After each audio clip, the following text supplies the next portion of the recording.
దేవుని నామం పేరిట మీ అందరికీ మరొకసారి వందనాలండి. మళ్ళా చాలా రోజుల తర్వాత, దాదాపు 70 రోజుల తర్వాత మళ్ళా ఇలా మందిరంలోకి వచ్చి మందిరాన్ని చూసుకుంటూ చాలా సంతోషం వేసింది. మళ్ళా ఇలా మందిరంలో నిలబడి దేవుని వాక్యాన్ని షేర్ చేసుకునే ఒక శ్రేష్టమైన అవకాశాన్ని దేవుడు మళ్ళా మనకు అనుగ్రహించినందుకు హృదయపూర్వకంగా కృతజ్ఞతలు తెలియజేస్తున్నాను. దేవుని యొక్క ఆరాధనను మనం చేసుకోవటానికి దయచేసి తీయండి. కీర్తనలు 4వ అధ్యాయము, 4వ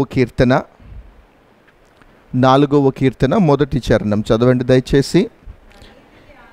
నా నీతికి ఆధారమగు దేవా, నేను మొర్రపెట్టినప్పుడు నాకు ఉత్తరమిమ్మో. చాలండి, చిన్న ప్రార్థన చేసుకొని మనం ఆరాధన వర్తమానంలోకి వెళ్ళిపోదాం. ప్రేమ కలిగిన మా తండ్రి, మీకు వందనాలు. మరొకసారి మీరు మాకు ఇచ్చిన ఈ శ్రేష్టమైన తరుణాన్ని బట్టి హృదయపూర్వకంగా నాయన మీకు కృతజ్ఞతలు తెలియజేస్తూ ఉన్నాం. మీరు మా నీతికి ఆధారమగు దేవుడవు. సిలువలో మీ ప్రియకుమారుడు ప్రాణం పెట్టడం ద్వారా మీరు మా అందరినీ నీతిమంతులుగా తీర్చినందుకు కృతజ్ఞతలు నాయన. మరి ఈరోజు ఆరాధనను కూడా మీరు దీవించండి నాయన. అందరము ఆత్మతోనూ సత్యముతోనూ నాయన మిమ్మల్ని స్తుతించటానికి, నాయన ఆరాధన చేయటానికి, మా విజ్ఞాపనలు మీకు తెలియజేయటానికి కృపను అనుగ్రహించండి. వాక్యం ద్వారా మీరు మాతో మాట్లాడండి. మీ దాసులమైన మేము నిలబడుతూ ఉండగా మీ ఆత్మతో మీరు మమ్మల్ని నడిపించమని యేసే శ్రేష్టమైన నామంలో ఈ చిన్న ప్రార్థన మీ పాదాలకు సమర్పిస్తున్నాను తండ్రి. Amen, amen. నా నీతికి ఆధారమగు దేవా. ఈ కీర్తనను దావీదు గారు ఎలా ప్రారంభిస్తూ ఉన్నాడు అనంటే, ఒక దేవుని యొక్క గుణలక్షణంతోని, దేవుని యొక్క దైవత్వంతో దీన్ని ప్రారంభిస్తున్నట్టుగా మనం గమనిస్తూ ఉండాలి. ఇక్కడ దేవుని యొక్క లక్షణం ఏమిటి అనంటే, మన నీతికి ఆయన ఆధారభూతుడు. హీబ్రూలో కరెక్ట్ వర్డ్ ఏముంటుంది అనంటే జెహోవా సిద్కేను. మనం ఇవాళ ఆరాధన చేయాల్సిన దేవుని యొక్క అంశం ఏమిటి, దేవుని యొక్క దైవత్వం ఏమిటి అనంటే యెహోవా సిద్కేను, నా నీతికి ఆధారమగు దేవా అనుకుంటూ దావీదు గారు ఈ కీర్తనను ప్రారంభిస్తూ ఉన్నాడు.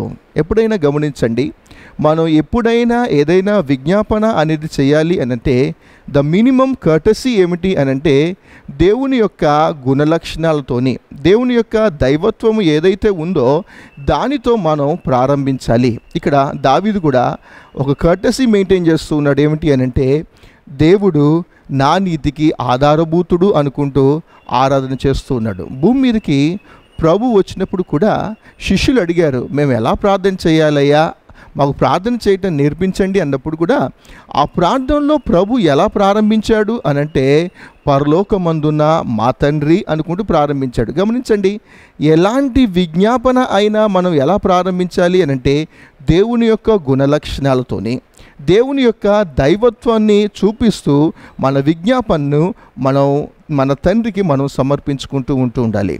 సరే, ఇక్కడికి వచ్చేసినట్లయితే మన నీతికి ఆధారమగు దేవుడు అనుకుంటూ మన దేవుని బట్టి మనం ఆరాధన చేయాలి. ఇవాళ నేను చెప్పదలుచుకున్న ఆ అంశం ఏమిటి అనంటే ఒక 4 పాయింట్స్ నేను చెప్పడానికి ఇష్టపడుతూ ఉన్నాను. మనం ఎలా నీతిమంతులుగా అయ్యాము అనేది చూడండి. మొదటి పాయింట్ ఏమిటి అనంటే సోర్స్ ఆఫ్ అవర్ రైచియస్నెస్. అంటే ఏమిటి అర్థము అనంటే, నా నీతికి కారకుడు ఎవరు, నా నీతికి ఆధారభూతుడు ఎవరు అనుకుంటూ తెలుసుకొని దాన్ని బట్టి మనం ఆరాధించబోతూ ఉన్నాం. రెండవ అంశం ఏమిటి అనంటే రిసోర్స్ ఆఫ్ అవర్ రైచియస్నెస్. నా నీతి కొరకైన వనరులు ఏమిటి, నేను నీతిమంతుడిగా అవ్వాలి అనంటే దేవుడు మనకు అనుగ్రహించిన వనరులు ఏమిటి అనేది చూసుకుంటూ మన దేవుని బట్టి మనం ఆరాధన చేద్దాం. మూడోది ఏమిటి అనంటే విట్నెస్ ఆఫ్ అవర్ రైచియస్నెస్. మనం నీతిమంతులుగా మార్చబడ్డాము, అయితే మన నీతిని గురించి సాక్ష్యం ఇస్తుంది ఎవరు అనేది తెలుసుకొని మన దేవుని బట్టి మనం ఆరాధన చేయాలి.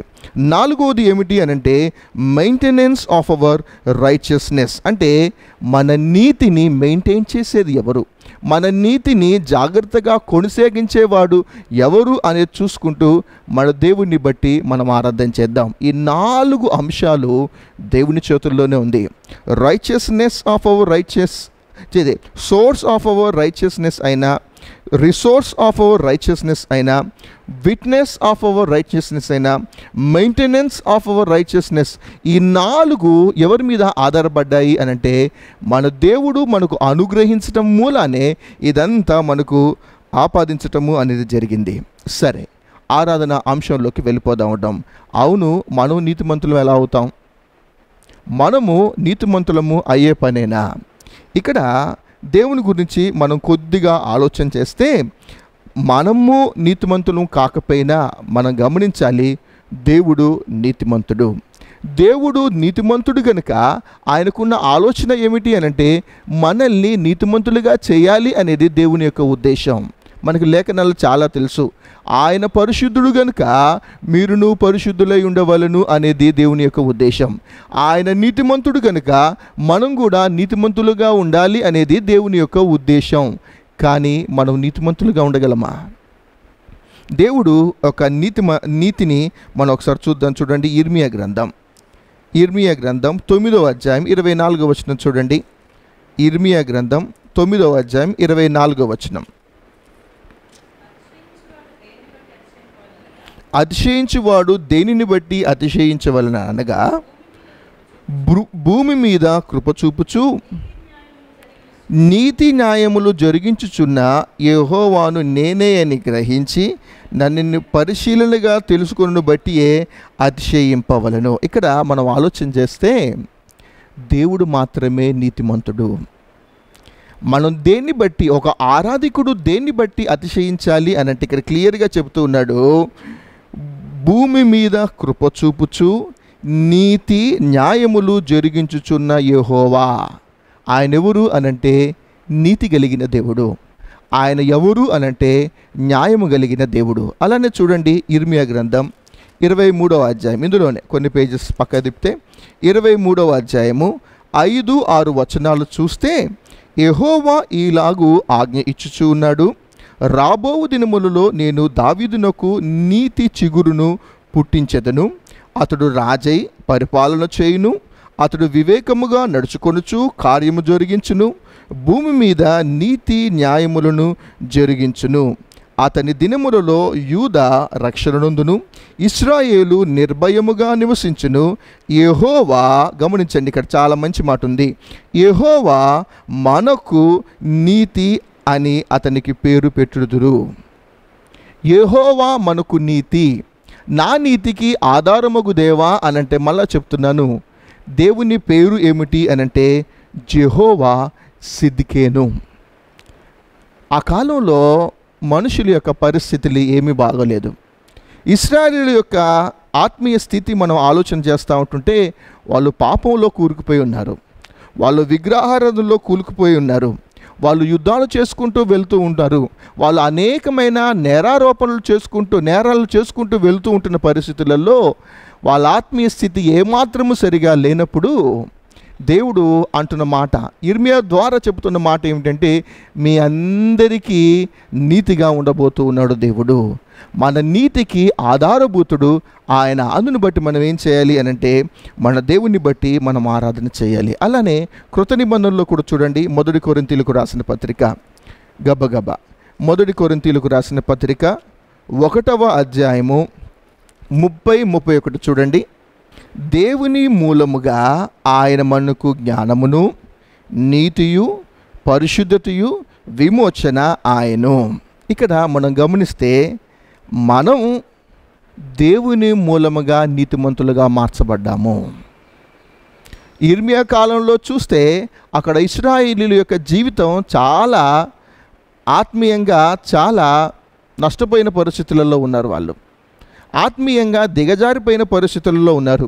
ఇప్పుడు కృత నిబంధన దగ్గరకు వచ్చేసరికి కూడా పౌలు గారు అంటున్నారు, మనము ఆయన మూలంగా నీతిమంతులుగా మార్చబడ్డాము అంటున్నాడు. మనం ఎలాగున్నాము అనంటే ఈ 29వ వచనంలో కింద భాగంలో క్లియర్గా కనిపిస్తూ ఉంటుంది. చూడండి, ఎన్నికైన వారిని వ్యర్థము చేయుటకు లోకములో నీచులైన వారిని, తృణీకరింపబడిన వారిని, ఎన్నిక లేని వారిని దేవుడు ఏర్పరచుకొని ఉన్నాడు. దాని తర్వాత రాయబడిన మాట ఏమిటి అనంటే, దేవుని మూలముగా ఆయన మనల్ని నీతిమంతులుగా చేసెను అన్నమాట. మనం ఎవరు అనంటే, మళ్ళీ చెప్తున్నాను, లోకములో నీచులమైన వారము. మనం ఎవరము అనంటే లోకములో తృణీకరింపబడిన వారము. మనము ఎవరము అనంటే లోకములో ఎన్నికకు లేని వాళ్ళము. ఇలాంటి పరిస్థితుల్లో మనం ఉన్నప్పుడు లేఖనం కూడా ఉంది, నీతిమంతుడు ఒక్కడునూ లేడు అన్న మాట దగ్గర మనం ఆలోచన చేస్తే, నీతిమంతుడు ఎవరూ లేరు. మన స్థితి అనేది ఏమాత్రమూ బాగోలేదు. చచ్చిన స్థితిలో మనం ఉంటూ ఉన్నప్పుడు దేవుడు ఏం చేశాడు అనంటే, ఆయన మూలముగా మనల్ని నీతిమంతులుగా చేశాడు. మన నీతికి ఆధారమగు దేవుడు యెహోవా సిద్కేలును బట్టి మనం ఏం చేయాలి అనంటే, మన దేవుణ్ణి బట్టి మనం ఆరాధన చేయాలి. సరే, మనం ఆ 4 అంశాల్లోకి మనం కొంచెం ముందుకు వెళ్ళిపోదాం. చూడండి, మనం ఎలా నీతిమంతులుగా మార్చబడ్డాం. The source of our righteousness ఎవరు అనంటే, ఈ 4:1 మనకు క్లియర్గా కనిపిస్తుంది. ఏమిటి అనంటే, నా నీతికి ఆధారమగు దేవా, ఆయనే మనల్ని నీతిమంతుడిగా చేశాడు. అలానే రోమీలకు రాసిన పత్రిక 8వ అధ్యాయము 33వ వచనం చూడండి. రోమీలకు రాసిన పత్రిక 8వ అధ్యాయము 33వ వచనం.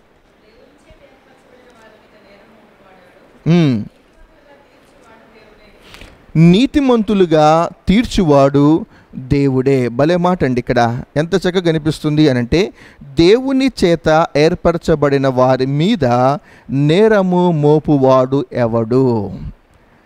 మనకు తెలియని విషయం ఏమిటి అనంటే, మనం నీతిమంతులం. మనల్ని ఆయన సిలువలో చేసిన ఆ విమోచన కార్యం ద్వారా, ఆయన సిలువలో చేసిన ఆ సిలువ కార్యాన్ని మనం జ్ఞాపకం చేసుకుంటూ ఉన్నప్పుడు మనం క్లియర్గా నమ్మాలి. ఏమిటి అనంటే, దేవుడు సిలువలో ప్రాణం పెట్టడం ద్వారా మనమందరినీ దేవుడు నీతిమంతులుగా మార్చాడు. మనం నీతిమంతులుగా మార్చిన తర్వాత దేవుడు అపవాది ఏం చేస్తూ ఉంటాడు అనంటే, మన మీద నేరారోపణ చేయటానికి ప్రయత్నం చేస్తూనే ఉంటాడు ఇప్పుడు ఇక్కడ క్లియర్ ఇన్ఫర్మేషన్ ఏమిస్తున్నాడు అంటే, మన మీద నేరం మోపువాడు ఎవడు? మనల్ని నీతిమంతులుగా తీర్చిన వాడు దేవుడే అనుకుంటూ వెరీ క్లియర్గా చెప్తూ ఉన్నాడు. గమనించండి, నిజంగా మోషే ధర్మశాస్త్ర పద్ధతి ప్రకారం మనం ఆలోచన చేస్తే, దావీదు ఇంత క్లియర్గా నా నీతికి ఆధారమగు దేవా అని క్లియర్గా చెప్పలేడు. మోషే ధర్మశాస్త్ర ప్రకారం చూసినా, లేకపోతే మోషేకు ముందు మనం చూస్తూ ఉన్నా, వెరీ క్లియర్గా మనం ఆలోచన చేస్తే ఆయన నేను నీతిమంతుణ్ణి అని ఏమాత్రము చెప్పలేడు. ఆయనకి వెరీ క్లియర్గా తెలుసు, దేవునికి హృదయానుసారుడుగా ఉన్న వ్యక్తి ఆయన అంటున్న మాట ఏమిటి అనంటే, దేవుడు మాత్రమే మనల్ని నీతిమంతులుగా చేయగలడు. మన మీద ఎంతోమంది నేరారోపణ చేయొచ్చు, కానీ దేవుడు మనల్ని ఏం చేస్తూ ఉన్నాడు అనంటే, నీతిమంతులుగా ఆయన మనల్ని తీరుస్తూ ఉన్నాడు. పాత నిబంధనలో అయినా కృత నిబంధనలో అయినా మనం గమనిస్తున్నట్లయితే, పోనీ దేవుడు అబ్రాహాము జీవితాలలో వాళ్ళ మధ్య ఉన్న కన్వర్సేషన్ అనేది మనం గమనిస్తూ ఉన్నప్పుడు మనం ఆలోచన చేస్తే, వాళ్ళ సంభాషణ ఎప్పుడు ఎలాగుంటుంది అనంటే, నీతిమంతులు ఎవరైనా ఉంటే బాగుండు. బహుశా అబ్రాహామును చూసినప్పుడల్లా దేవుడు ఇలా మాట్లాడుతూ ఉండేవాడేమో, నీకులాగా నీతిమంతులు ఎవరైనా ఉంటే బాగుండు. దేవుని యొక్క చూపు ఎప్పుడు ఎవరి మీద ఉంటుంది? ప్రతి తరంలో, ప్రతి యుగంలో ఆయన చూసుకుంటూ వెళ్ళేది ఏమిటంటే, నీతిమంతుడు ఎవడైనా ఉన్నాడా అని చూసుకుంటూ వెళ్తూ ఉంటాడు. ఆయన సొదొమ గొమొర్రాను నాశనం చేయడానికి వెళ్తూ ఉన్నప్పుడు అబ్రాహాం భలే మాట్లాడుతూ ఉంటాడు.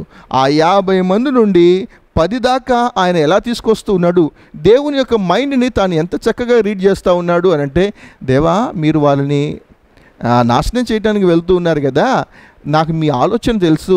ఒకవేళ 50 మంది నీతిమంతులు ఉంటే ప్రభువా అంటున్నాడు, ఒకవేళ 40 మంది నీతిమంతులు ఉంటే ప్రభువా అంటున్నాడు, ఒకవేళ 30, ఒకవేళ 20, ఒకవేళ 10. ఇప్పుడు వాళ్ళిద్దరి మధ్య సంభాషణ ఎప్పుడు ఏదుంది అనంటే, దేవుడు నీతిమంతులు కావాలి అని కోరుకునే దేవుడు. కానీ దేవుని యొక్క మహాకృప ఏం చేసింది అనంటే, నూతన నిబంధనలోకి వచ్చేసరికి ఏం జరిగింది అనంటే, ఆయన రక్తమాంసాలు ధరించుకొని భూమి మీదకి రావటం ద్వారా, ఆయన సిలువలో ప్రాణం పెట్టడం ద్వారా, ఆయన సిలువలో విమోచన క్రయధనము అనేది చెల్లించడం ద్వారా ఆయన మనలందరినీ నీతిమంతులుగా తీర్చినందుకు మన దేవుని బట్టి మనం హృదయపూర్తిగా ఆరాధన చేయాలి. అందుకే చెప్తున్నాను, source of our righteousness is God. మన నీతికి ఆధారభూతుడు ఎవరు అనంటే దేవుడే కనుక ఆయనను బట్టి మనం ఆరాధన చేయాలి.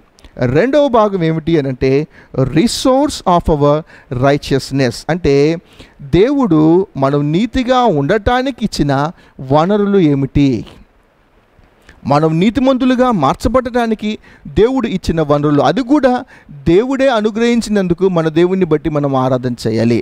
మొట్టమొదటిది ఏమిటి అనంటే మనకు బైబిల్ తెలుసు, జస్టిఫికేషన్ బై ఫెయిత్. దేవుని యందు విశ్వాసం ఉంచటం ద్వారా, దేవుని యందు నమ్మిక అనేది ఉంచటం ద్వారా, ఆయన శిలువ మరణ పునరుద్ధాల మీద ఎవరైతే విశ్వాసం ఉంచుతారో, ఇదొక్కటే కొంచెం ఒక క్లాస్, ఒక కండిషన్ అనేది మనకి ఇవ్వబడింది. నేను కానీ మీరు కానీ నీతిమంతులుగా మార్చబడ్డాము, నీతిమంతులుగా మార్చబడాలి అనంటే ఒకటే ఒక కండిషన్ ఏమిటి అనంటే ఆయన మీద మనం విశ్వాసం ఉంచాలి. చూడండి, గలతీయులకు రాసిన పత్రిక 2వ అధ్యాయము, గలతీయులకు రాసిన పత్రిక 2వ అధ్యాయము 16వ వచనం. గలతీయులకు రాసిన పత్రిక 2:16.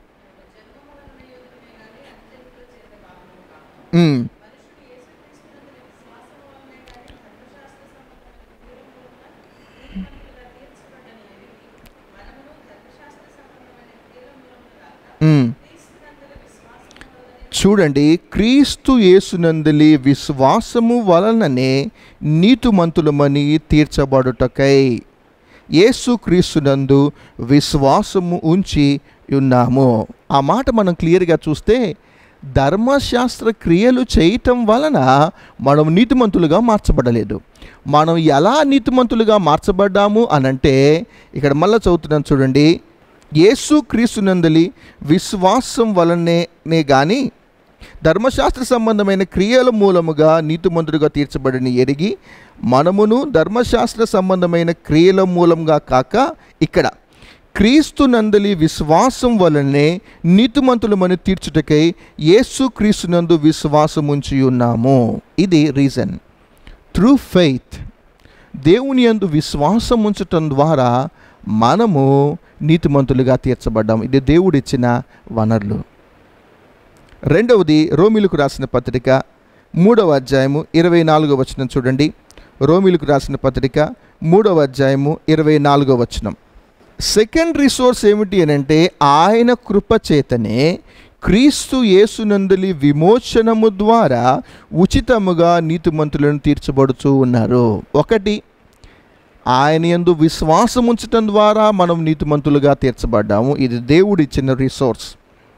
రెండవది, ఆయన కృప చేత మనమందరం ఉచితముగా నీతిమంతులుగా తీర్చబడ్డాం. ఇందుని బట్టి మన దేవుని బట్టి మనం ఆరాధన ఖచ్చితంగా చేయాలి. మూడవ రిసోర్స్ కూడా చూడండి, ఇదే రోమీలకు రాసిన పత్రిక 5వ అధ్యాయము 9వ వచనం.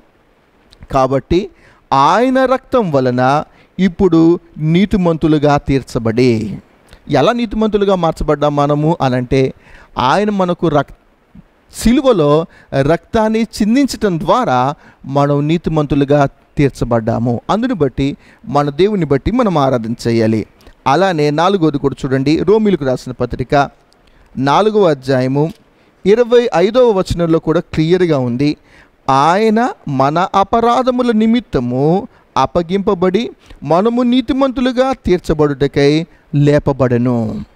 మనము నీతిమంతులుగా తీర్చబడుటకై లేపబడెను అన్నమాట. ఆయన పునరుద్ధానుడు అవటం వలన కూడా మనం నీతిమంతులుగా మార్చబడ్డాం. These are all the resources for our righteousness. దేవుడు ఈ వనరులు అనేది మానవునికి ఇవ్వకపోతే మనం నీతిమంతులుగా మార్చబడే వాళ్ళం కాము. పాత నిబంధనలో అబ్రహాము అతడు యెహోవాను నమ్మెను గనుక అన్న మాట దగ్గర అది అతనికి నీతిగా ఎంచబడను, అతడు నీతిమంతులుగా మార్చబడ్డాడు. కానీ మన దగ్గరికి వచ్చేసరికి ఇంకా శ్రేష్టమైన సంగతులు, రిసోర్సెస్ అనేవి దేవుడు మనకు అనుగ్రహించాడు. ఒకటి, విశ్వాసం వల్ల నీతిమంతులుగా మార్చబడ్డాం. రెండు, ఆయన ఉచితమైన కృప వలన మనం నీతిమంతులుగా మార్చబడ్డాము. ఆయన సిలువలో రక్తం కార్చడం ద్వారా మనం నీతిమంతులుగా మార్చబడ్డాము. ఆయన పునరుద్ధానుడు అవటం వలన, ఆయన తిరిగి లేపబడటం వలన మనల్ని దేవుడు నీతిమంతులుగా తీర్చినందుకు మన దేవుని బట్టి మనం ఆరాధన చేయాలి. మూడవ అంశం ఏమిటి అనంటే విట్నెస్ ఆఫ్ అవర్ రైచియస్నెస్. మనం నీతిమంతులము అని బహుశా ఎవ్వరూ ఒప్పుకోకపోవచ్చు. ఇతడు నీతిమంతుడు కాదు అని అపవాదు ఎప్పటికప్పుడు మన మీద నేరారోపణ చేస్తూ ఉండొచ్చు. కానీ మన నీతికి ఆధారభూతుడగు దేవుడు మనకు తోడుగా లేకపోతే, మన నీతికి ఆధారభూతుడగు దేవుడు మన పక్షాన సాక్ష్యము అనేది ఇవ్వకపోతే, మనల్ని ఎప్పటికీ మనం నీతిమంతులుగా ఉండలేము. తండ్రి అయిన దేవుని యొక్క ఉగ్రతకు మనం పాత్రలం అవుతూ ఉండేవాళ్ళం. చూడండి ఎలాగా మనం నీతిమంతులుగా మార్చబడతాము అని అంటే ఇంకొక మాట వెరీ క్లియర్గా ఉంది. చూడండి యాకోబు పత్రిక 2వ అధ్యాయము, యాకోబు పత్రిక 2వ అధ్యాయము 24వ వచనం చూడండి. మనుష్యుడు విశ్వాస మూలముగా మాత్రమే కాక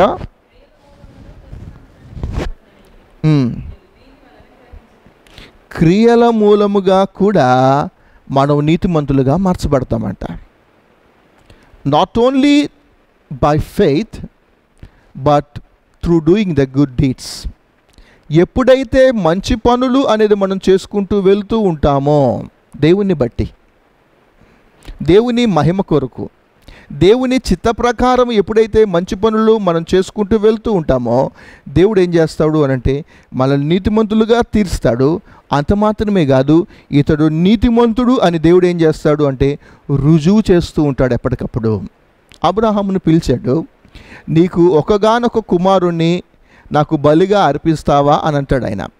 మనకి తెలిసిన విషయం ఏమిటి అని అంటే ఆయన టెస్ట్ చేస్తున్నాడు, ఆయన పరీక్షిస్తున్నాడు అని మనం అనుకుంటాం.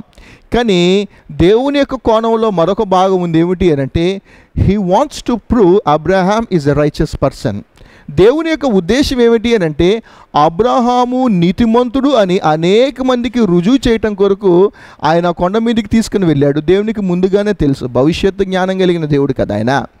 ఆయన ముందుగానే తెలుసు ఆయనకి, ఆయన చంపడు, ఆయన ఖచ్చితంగా తన కుమారుణ్ణి బలిగా అర్పించడానికి ఇష్టత చూపిస్తాడు అని ఆయనకు స్పష్టంగా తెలుసు. దేవుడు ఏది ఎక్స్పెక్ట్ చేశాడో అబ్రహాం అదే చేశాడు. తన కుమారుణ్ణి దేవునికి ఇవ్వటానికి కూడా ఆయన ఇష్టత చూపించినప్పుడు అబ్రహాము నువ్వు పాస్ అయ్యావయ్యా అన్నాడు. నీ ఒక్కగానొక కుమారుణ్ణి కూడా ఇవ్వటానికి వెనుతీయలేదు అనుకుంటూ ఏం చెబుతూ ఉన్నాడు అంటే he is witnessing Abraham's righteousness. Abraham యొక్క నీతిని ఆయన సాక్ష్యమిస్తూ ఉన్నాడు. ఇప్పటికీ మనం చెబుతూ ఉంటాము, ఇప్పటికీ అబ్రహామును గురించి మనం సంతోషించడానికి గల కారణం ఏమిటి అని అంటే దేవుడే అతనిని గురించి సాక్ష్యం ఇచ్చాడు ఇతను నీతిమంతుడు అని. యోబు సంగతి గురించి ఆలోచన చేస్తూ ఉన్నా యోబు నేరారోపణ చేస్తూనే ఉంటాడు. కానీ దేవుడు అపవాది ఇటురా అని పిలిచాడు. ఆయన ఇటు పిలిచి అతడు నీతిమంతుడు అన్నాడు. దావీదు ప్రజల దృష్టికి అనీతిమంతుడిగా కనపడుతూ ఉన్నప్పటికీ కూడా దేవుడు ఆ రాజుల గ్రంథం మనం చూసుకుంటూ వెళ్తూ ఉంటుంటే అతడు పితరుడు అయిన దావీదు వలె యథార్థముగా దేవుడిని అనుసరించిన వాడు కాదు అంటాడు. దావీదును ఎలా చూపించాడు అనంటే ఒక నీతిమంతుడిగా దేవుడు తనను గురించి సాక్ష్యం ఇస్తూ ఉన్నాడు. కనుక దీన్ని బట్టి కూడా మనం ఏం చేయొచ్చు అనంటే హృదయపూర్తిగా దేవుని బట్టి మనం ఆరాధన చేయొచ్చు. మనల్ని నీతిమంతులుగా తీర్చిన దేవుణ్ణి బట్టి మనం ఆరాధన చేయాలి. రెండవది, మనం నీతిమంతులుగా తీర్చబడటం కొరకు ఆయన ఇచ్చిన వనరుల గురించి మన దేవుణ్ణి బట్టి మనం ఆరాధన చేయాలి. మూడవది, మనము నీతిమంతులము అని ఎప్పటికప్పుడు మన గురించి ఆయన ఆరోహణమై నిత్యత్వానికి వెళ్ళిన తర్వాత తండ్రి యొక్క కుడిపార్శ్వాన కూర్చొని ఆయన మన కొరకు ఒక ప్రధాన యాజకుడుగా ఆయన అక్కడ కూర్చొని వచింప సఖ్యము కానీ మూలుగులతో ఆయన ఏం చేస్తూ ఉన్నాడు అనంటే ఆయన వెరీ క్లియర్గా ఎప్పటికప్పుడు తండ్రికి విజ్ఞాపన చేస్తూ ఆయన నీతిమంతుడు, పలానా వ్యక్తి నీతిమంతుడు, పలానా చెల్లి నీతిమంతురాలు, పలానా అన్న నీతిమంతుడు, మనల గురించి ఆయన సాక్ష్యం ఇస్తూ ఉన్నాడు.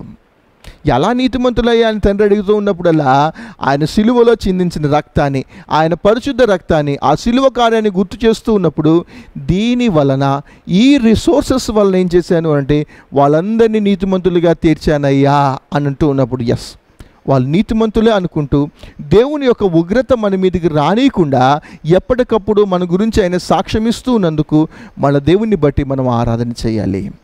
చివరి అంశంలోకి వచ్చేద్దాం, మెయింటెనెన్స్ ఆఫ్ అవర్ రైచియస్నెస్. ఇదెవరు చేస్తూ ఉన్నారు? మన నీతిని కాపాడేది ఎవరు, మన నీతిని కొనసాగించేది ఎవరు అనంటే అది కూడా దేవుడు మాత్రమే. చూడండి, యోహాను సువార్త 16వ అధ్యాయం, యోహాను సువార్త 16వ అధ్యాయము 8వ వచనం చూడండి. ఎలా మన నీతిని ఆయన మెయింటైన్ చేస్తూ ఉన్నాడు అనంటే, ఆయన రక్తం చిందించాడు, ఆయన తిరిగి లేపబడడం ద్వారా మనం నీతిమంతులుగా మార్చబడ్డాము, ఆయన లేపబడి పైకి వెళ్ళిపోయిన తర్వాత మన గురించి సాక్ష్యం ఇస్తూ ఉండటం ద్వారా మనం నీతిమంతులుగా మార్చబడుతూ ఉన్నాము. అంత మాత్రమే కాదు, ఈ నీతి అనేది ఎలా మెయింటైన్ అవుతుంది అంటే, ఆయన ఎప్పుడైతే నిత్యత్వానికి వెళ్ళాడో ఆదరణకర్తను భూమి మీదకి దించినప్పుడు ఆయన చేస్తున్న పని ఏమిటి అని అంటే, ఆయన మన హృదయంలోకి వచ్చి ఆయన చేస్తున్న పని ఏమిటంటే నీతిని గూర్చి ఒప్పుకొనజేయుచూ ఉన్నాడు. నీవు నీతిమంతుడువు అని ఆయన ఎప్పటికప్పుడు మనకు చెప్పకపోతే మనం ఆ నీతిమంతులుగా జీవిస్తూ ఉండేవాళ్ళం. అందుని బట్టి మనం ఏం చేయాలి అని అంటే మన దేవుణ్ణి బట్టి మనం ఆరాధన చేయాలి. ఆయన ఎప్పటికప్పుడు ఒప్పిస్తూ ఉంటాడు, నువ్వు ఇలా ఆలోచన చేయొద్దు, నువ్వు ఇలాంటి పనులు చేయొద్దు, నీలాంటి వ్యక్తులు ఇలాగున ఉండదగదు, మనం ప్రత్యేకించుకోవాలి, మనం ప్రత్యేకించబడిన వారము, మనం విమోచించబడిన వారము, నీవు నీతిమంతుడువు అని ఆయన ఏం చేస్తాడు అంటే నీతిని గూర్చి ఎప్పటికప్పుడు ఒప్పింపజేస్తూ ఉండటం ద్వారా ఈ నీతి అనేది దేవుని ద్వారా మెయింటైన్ అవుతూ ఉన్నందుకు మన దేవుని బట్టి మనం ఆరాధన చేయాలి. రెండవది కూడా చూడండి, 2వ తిమోతికి రాసిన పత్రిక 2వ తిమోతి 3వ అధ్యాయము 16వ వచనం చూడండి. 2వ తిమోతి 3వ అధ్యాయము 16వ వచనం.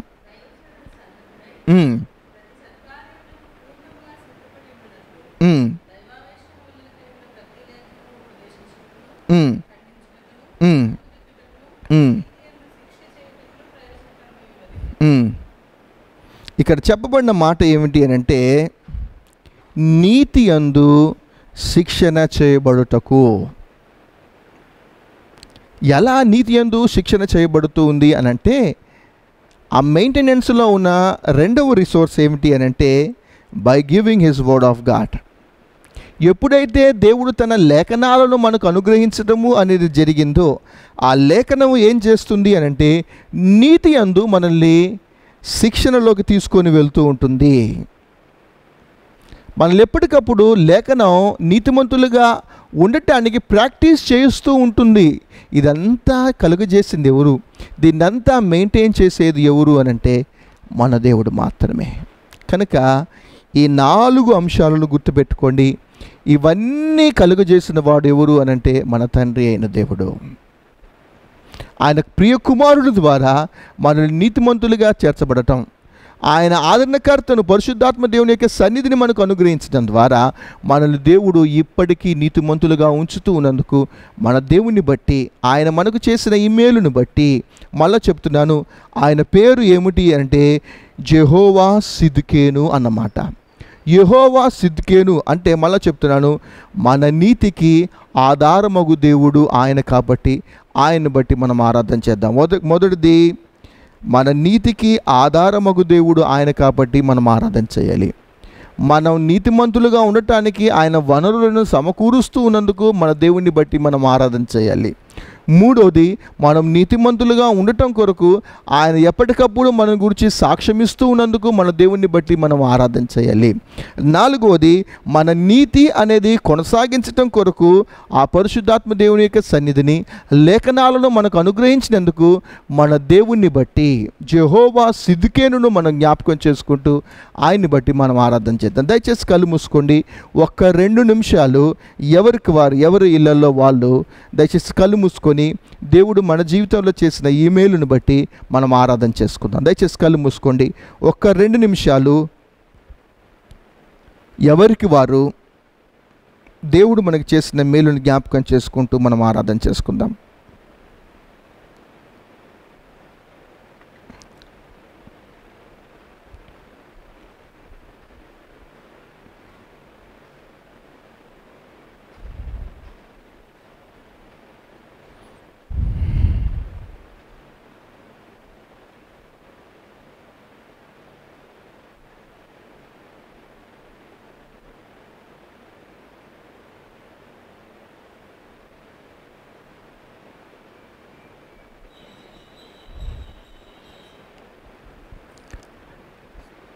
ప్రేమ కలిగిన మా తండ్రి, మీకు వందనాలు.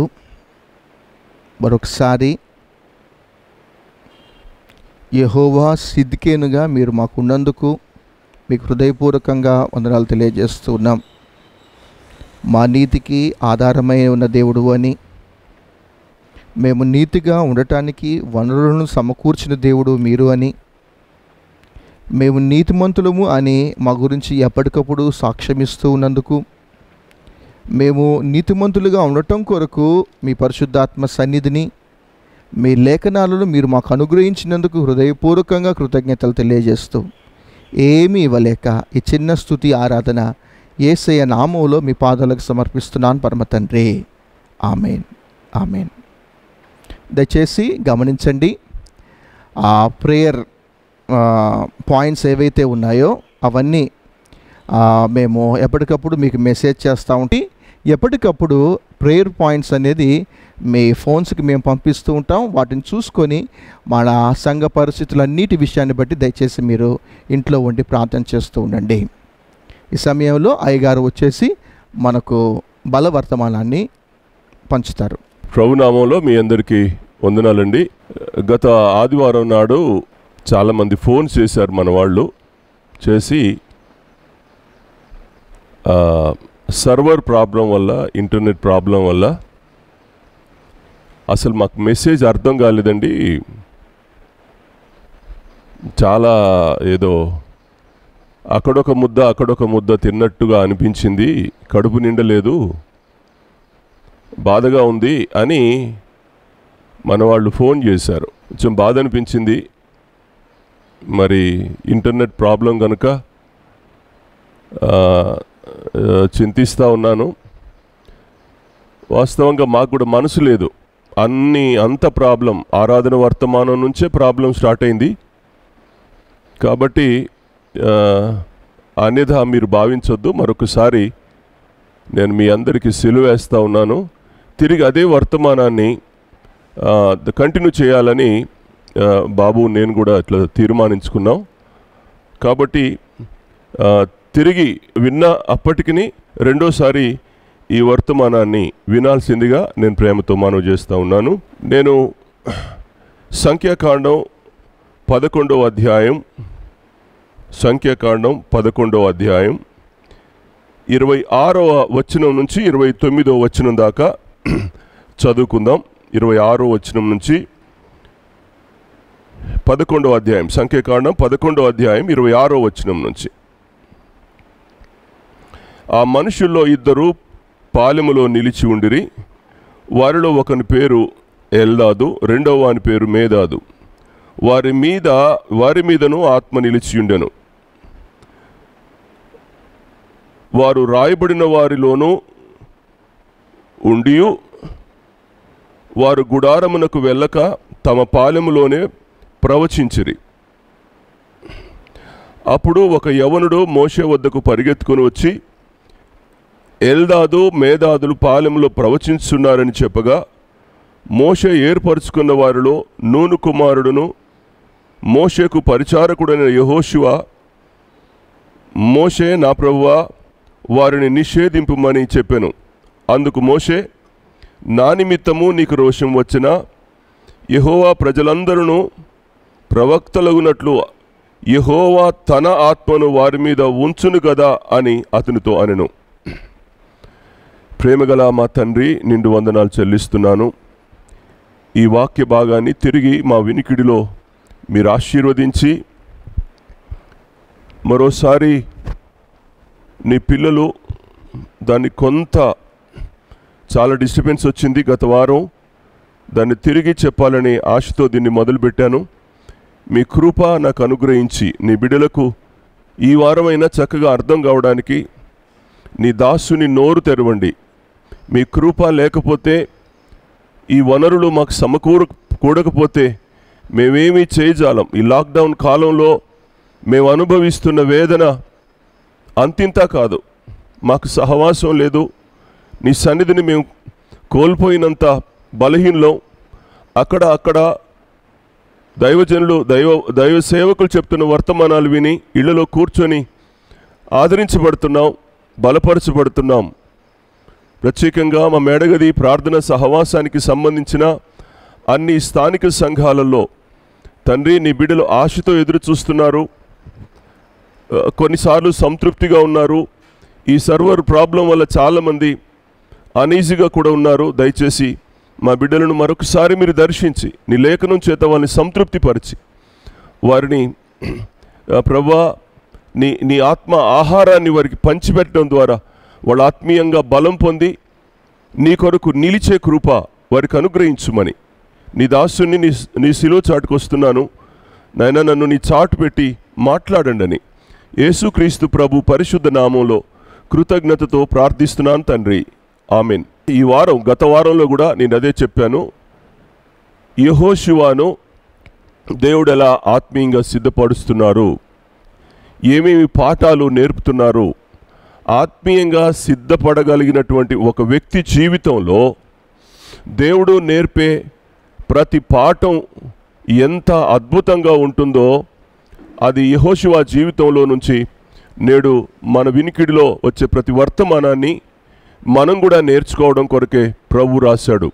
కొరింథీ 10:10 ప్రకారం పాత నిబంధన కాలంలోని ప్రతి దృశ్యాంతరాలు మనకు ఈ కాలంలో ఉన్న మనకు బుద్ధి కలగడానికి దేవుడు రాసిపెట్టాడు. పౌలు గారు కొరింథీ సంఘానికి ఉత్తరం రాస్తూ చెప్పిన మాట. కాబట్టి పాత నిబంధన కాలంలో ప్రతి ప్రవచనం కానివ్వండి, పాత నిబంధన కాలంలోని ప్రతి సేవకుని జీవితం కానివ్వండి, ఆదర్శప్రాయంగా ఉన్న ప్రతి జీవితాన్ని బట్టి మనం నేర్చుకోదగింది నేటి సంఘ కాలంలో అనేకం ఉంది అనే సంగతి మీ జ్ఞాపకం చేస్తూ ఉన్నాను. ఈ భాగంలో షోల్డరింగ్ ద రెస్పాన్సిబిలిటీ అనే ఒక మంచి పాఠాన్ని యెహోషువకు దేవుడు నేర్పిస్తూ ఉన్నాడు. ఈ కానుక ఒక ఆత్మీయంగా సిద్ధపడే ఏ విశ్వాసి అయినా, ఏ నూతనంగా సేవలోకి వచ్చే సేవకుడైనా, ఎదిగిన సేవకుడైనా, నేను పెద్దవాడిని అనుకున్నవాడైనా, ఎవరైనా సామాన్యమైన విశ్వాసి అయినా, ఇప్పుడిప్పుడే ప్రభువుని ఎరుగుతున్నవాడైనా, వచ్చి కొంత దూరం ప్రయాణం చేసిన వాడైనా, సేవకు సమర్పించుకుంటూ సేవలో కొనసాగేవాడైనా, సేవలో ఉన్నాను అనుకుంటూ చాలా కాలం సేవ చేస్తున్నవాడైనా, ఎవరైనా నేర్చుకోవాల్సిందే. నేను చెప్తున్నాను మళ్ళీ, చనిపోయేంత వరకు విశ్వాసి నిత్య విద్యార్థి. అతడికి నాకు చాలు అనడానికి ఇంకేమీ ఉండదు. చనిపోయే రోజు లాస్ట్ క్షణం వరకు కూడా అతడు నేర్చుకోవాల్సిందే. కాబట్టి ఏది తాను నేర్చుకున్నాడో అది ప్రజలకు ప్రయోజనకరంగా మార్చాలి. అందుకే ఈ మాటలు నేను మీకు జ్ఞాపకం చేస్తూ ఉన్నాను. ఇక్కడ వచ్చిన సమస్యను మరొకసారి మీకు జ్ఞాపకం చేస్తూ ఉన్నాను. మోషేకు 70 మంది సహకారులు ఉన్నారు. ఆ రోజుల్లో 70 మందిలో 68 మంది గుడారం దగ్గర ఉండి ప్రవచిస్తున్నారు. వీళ్ళిద్దరే పాలెంలో ఉండిపోయారు, ఎల్దాదు మేదాదులు అనబడిన వారు. కనుక ఈ ఎల్దాదు మేదాదులు అనబడిన వారు పాలెంలో ఉండి వాళ్ళు అక్కడ ప్రవచిస్తున్నారు. మిగతా 68 మంది గుడారం దగ్గర ప్రవచిస్తున్న సమయంలో ఒక యవనస్తుడు పరిగెత్తుకుని వచ్చి మోషేతో చెప్తున్నాడు, అయ్యా ఎల్దాదు మేదాదులు పాలెంలో ప్రవచిస్తున్నారు అన్నాడు. అనగానే యెహోషువకు రోషం వచ్చింది, యెహోషువకు కోపం వచ్చింది, యెహోషువకు బాధ కలిగి ఇలా అన్నాడు, మోషే నా ప్రభువా వారిని నిషేధించు అన్నాడు. వారిని నిషేధించు. అప్పుడు మోషే అన్న మాట మనకు క్లియర్గా ఉంది. నా నిమిత్తము నీకు రోషం వచ్చనా అన్నాడు. నా నిమిత్తము నీకు రోషం వచ్చెనా? యెహోవా ప్రజలందరూ ప్రవచించినట్లు యెహోవా తన ఆత్మను వారి మీద ఉంచునుగాక అని అతనితో అనను. దేవుని చిత్తాన్ని ఎరిగినవాడు మోషే. దేవుని సీనాయి కొండ మీద ముఖాముఖిగా మాట్లాడినవాడు మోషే. ప్రత్యక్ష గుడారం యొక్క నమూనాను దేవుడు ముఖాముఖిగా బోధిస్తుంటే నేర్చుకున్నవాడు మోషే. ప్రతిరోజు మేఘాల్లో గుడారం మీదకి వచ్చి వాళ్ళిద్దరూ మాట్లాడుకుంటూ ఉండగా స్వయంగా విన్నవాడు మోషే. ఇంత శ్రేష్టమైన అనుభవం కలిగిన మోషేకు ఇప్పుడు ఈయన ఒక సలహా ఇస్తా ఉన్నాడు, వారిద్దరిని నిషేధించు. ఇక్కడ పాఠం ఏంటి? నేను గత వారం కూడా చెప్పాను, కొన్ని మిస్ అవ్వచ్చు, కొన్ని యాడ్ అవ్వచ్చు. దయచేసి మీరు జాగ్రత్తగా వినండి.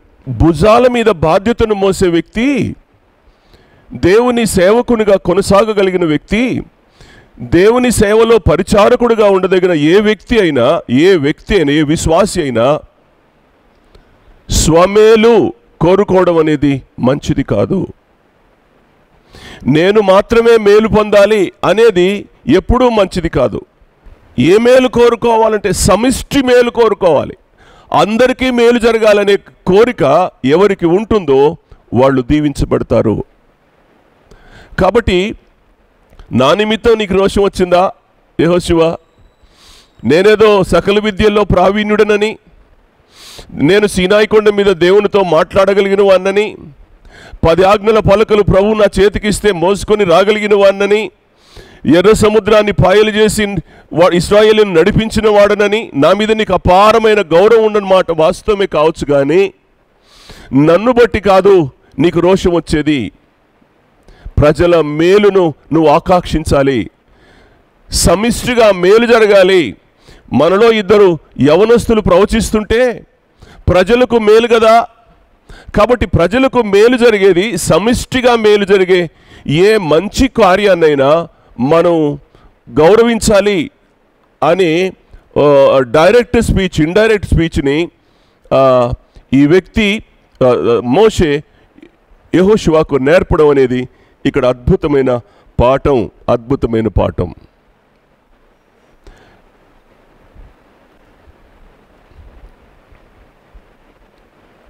మీరు యెషయా గ్రంథం 39వ అధ్యాయంలో చూస్తే 7-8 వచనాలలో హిజ్కియా, ఇది నా కాలంలో జరిగితే సమాధానమే కదా, నాకేం అక్కర్లేదు, నా పిల్లలు నపహంసకులైన పర్వాలేదు, నా పిల్లలు ఆ తర్వాత ఏమైనా పర్వాలేదు, నా కాలంలో సమాధానం ఉంది కదా అన్నాడు దేవునితో. దేవుడు హిజ్కియాతో చెప్తున్నాడు, 15 సంవత్సరాల ఆయుష్ను పొడిగించి మేలైన ప్రజలకు సమిష్టి మేలు జరగడం కొరకు ఈయనని బ్రతికించి ఒక మంచి రాజు కదా అని చెప్పేసి ఆయన రాజరికంలో పెట్టి ఆయుష్ను కూడా పొడిగిస్తే, కన్నీళ్లు కార్చగలిగిన ప్రవక్త రాజని ఎరిగినవాడై దేవుడు అతనికి ఆశీర్వాదాన్ని ఇస్తే, స్వమేలు కోరుకుంటున్న హిజ్కియా తదనంతరం తరం నపంసులకు చేయబడిన బబులోను రాజు చేత పట్టుబడిన, వాళ్ళ చేత హింసలు పెట్టబడిన నాకు అక్కర్లేదు అని అంటున్నాడు. నిజంగా అభిషేకించబడిన వారిలో కూడా ఇలాంటి జాడ్యం ఉండడం, ఇలాంటి వక్ర బుద్ధి ఉండడం అనేది ఎంత దౌర్భాగ్యం.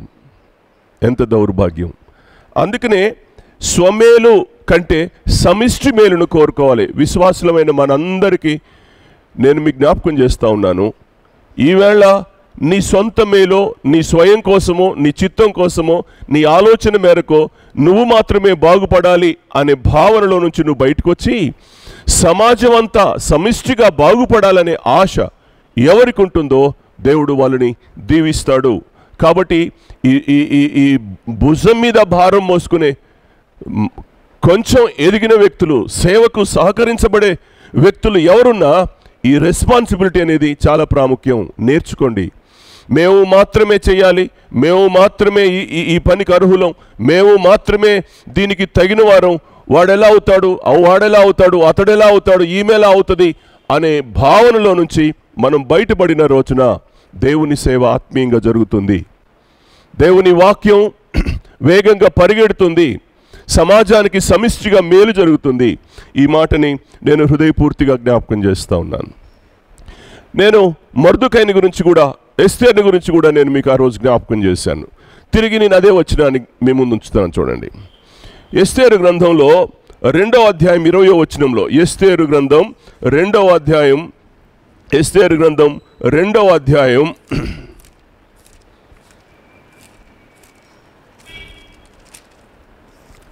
20వ వచనం చూడండి. ఒక మాట నేను మీకు జ్ఞాపకం చేస్తాను. 20వ వచనంలో, ఎస్తేరు మొర్దెకై యొక్క పోషణ యందున్న కాలమున చేసినట్టుగానే ఇప్పుడును అతని మాటకు ఆమె లోబడుచుండెను గనుక మొర్దెకై తనకు ఆజ్ఞాపించిన ప్రకారము ఎస్తేరు తన జాతినైనను తన వంశమునైనను తెలియచేయక ఉండెను.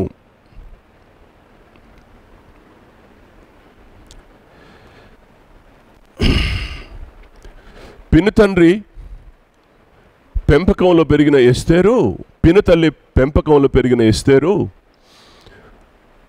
దేవుని చిత్తంలో, దేవుని ప్రణాళికలో ఉంది. మనం ఎవరమన్నా కానీ, మీకు తల్లిదండ్రులు ఉన్నారా లేదా, మీరు రాజవంశీయులా, మీరు అట్టడుగు భాగంలో నుంచి పైకి వస్తున్నారా, ఒకనాడు భోజనం ఉందా లేదా, ఒకనాడు విద్య ఉందా లేదా, ఒకనాడు నీకేముందా లేదా అనేవన్నీ మనం పక్కన పెడితే, దేవుడు తన చిత్తం వల్ల మనల్ని ఒక స్థాయికి మనల్ని తీసుకొచ్చినప్పుడు మన గతాన్ని మరోకుండా కొన్ని విషయాల్లో జాగ్రత్త పడాలి అనే సత్యాన్ని ఇక్కడ నేర్పిస్తూ ఉన్నాడు. స్వమేలు ఒకవేళ ఆమె కోరుకొని ఉంటే, ఆమె రాణి అయింది, ఇప్పుడు ఆమె రాణి స్థానంలో ఉంది. ఆ జాతితో నాకేం పని, యూదులు చచ్చిపోతే నాకేం పని, యూదులు ఏమైతే నాకేం పని, నేనైతే రాజరికంలో ఉన్నాను.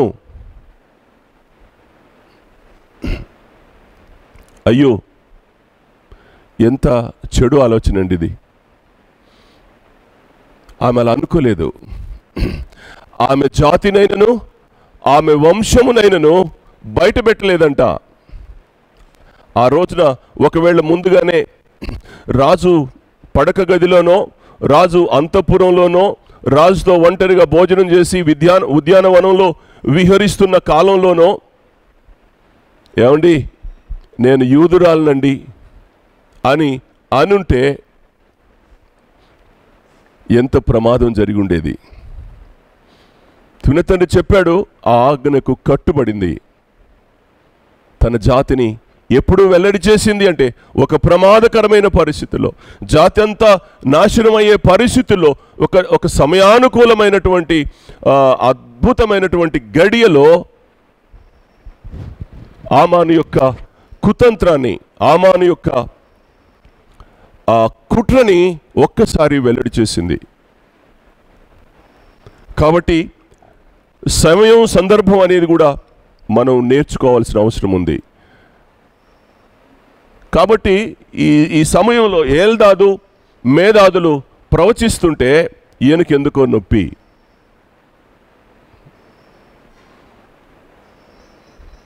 నేను మాత్రమే ప్రసంగించాలి, నేను మాత్రమే పరిచర్య చేయాలి, నేను మాత్రమే అనే భావన ఎప్పుడూ మనకు మంచిది కాదండి. అందరం సమిష్టిగా కలిసి మనం సేవ చేసిన రోజున దేవుని నామానికి మహిమ కలుగుతుంది, ప్రజలందరికీ సమిష్టిగా మేలు జరుగుతుంది. అందుకనే ఈ వచనాలని మీ ముందుంచడానికి నేను ఇష్టపడతా ఉన్నాను.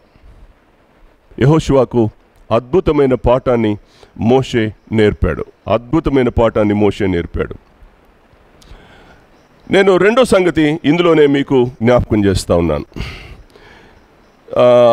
నిర్గమాకాండంలోకి రండి దయచేసి. 32వ అధ్యాయం, నిర్గమాకాండం 32వ అధ్యాయంలోకి మీరు దయచేసి రండి.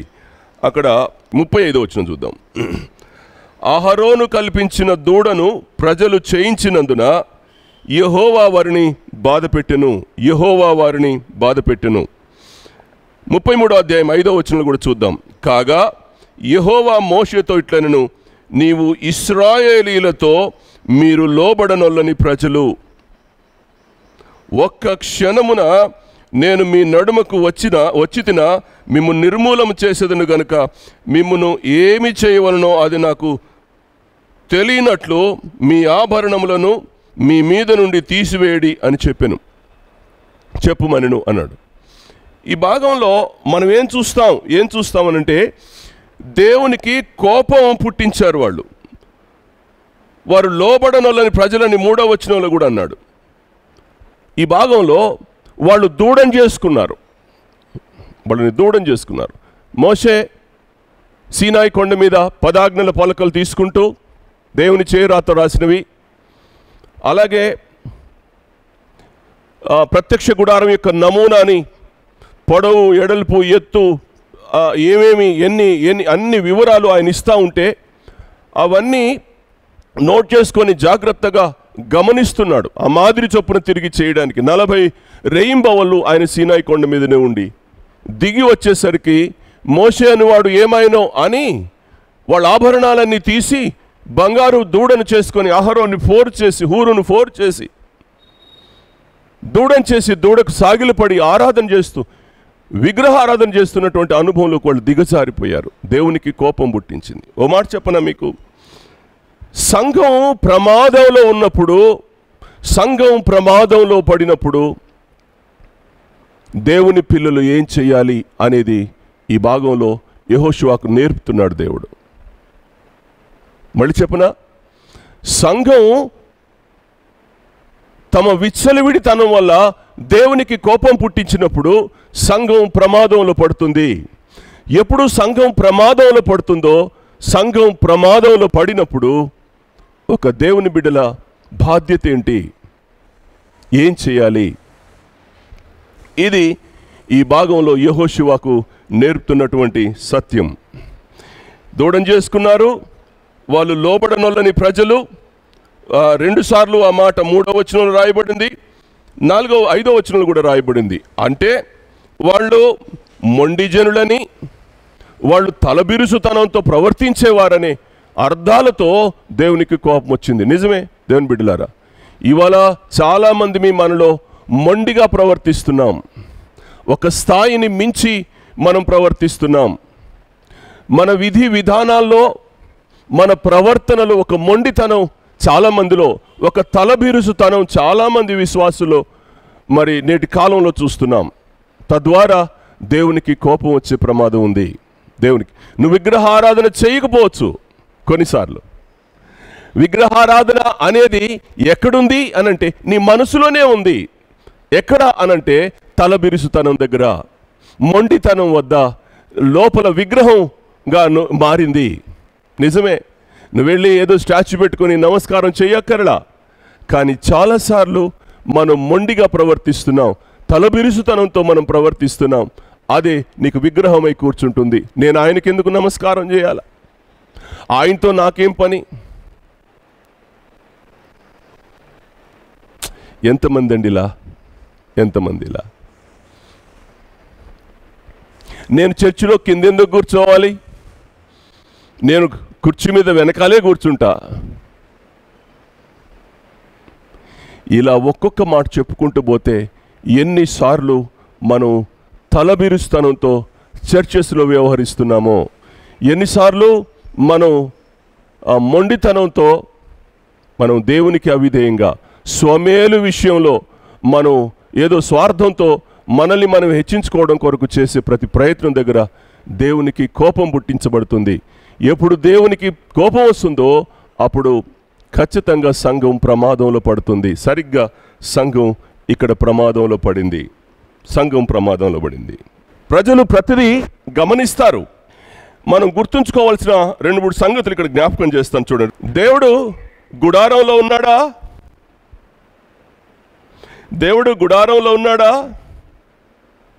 మీరు చూడండి, మందసం ఉంది, బలిపీఠం ఉంది, నైవేద్యాలు ఉన్నాయి, ధూపదీప నైవేద్యాలు అన్నీ ఉన్నాయి. కానీ దేవుని సన్నిధి లేదు.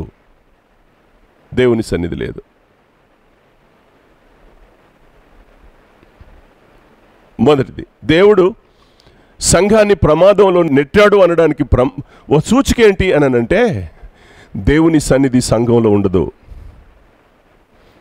ప్రజలు దేవుని సన్నిధికి దూరం అయిపోతారు, దేవుని వాక్యానికి దూరం అయిపోతారు, ఆయన బల్లకు దూరం అయిపోతారు, సహవాసులు పరిశుద్ధులతో సహవాసం చేయడానికి దూరం అవుతారు. ఎన్ని ప్రమాదాలు జరుగుతాయో ఒక్కొక్కటి జ్ఞాపకం చేసుకోవాలి.